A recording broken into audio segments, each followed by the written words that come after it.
তুমি কিবা ক'ব নেকি?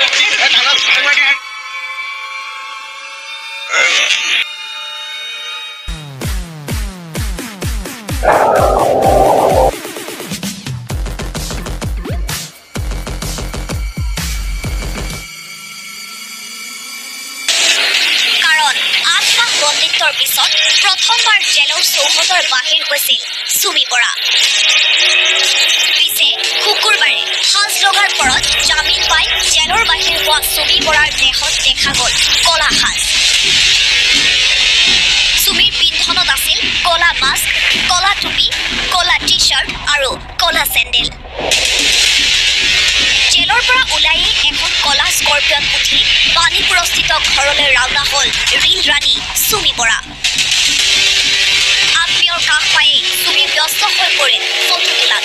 পিন্ধনতহে কলা, মন কিন্তু ৰঙীন আছিল সুমিৰ। ফটোবোৰত জিলিকি উঠা এই হাঁহিবোৰেই তাৰ প্ৰমাণ। ফটোবোৰত আঙুলিৰে বিজয়ৰ চিন দি সুমিৰ লগতে হাঁহি হাঁহি ফটো তুলিলে সুমিৰ আত্মীয়ই। এই ফটোবোৰ ভাইৰেল হোৱাৰ পিছতে সামাজিক মাধ্যম আৰু মানুহৰ মুখত চলিছে পুনৰ সুমি চৰ্চা। জেলত থকাৰ সময়ত সুমি কেনেকৈ আছিল, কি কৰি আছিল তাকে লৈ উৎসুক আছিল বহুজন। কিয়নো ধনৰ লাল বিলাসত উঠি ভাহি ফুৰা, নাচ গান কৰি ৰীল বনাই ফুৰা, বিবাহ অভ্যৰ্থনাৰে চমকীয়া মহিলাগৰাকীৰ লাইফষ্টাইল হঠাৎ কাৰাগাৰৰ চৌহদত সলনি কেনেকৈ হ'ব তাকে জানিবলৈ মন বহুতৰে আছিল।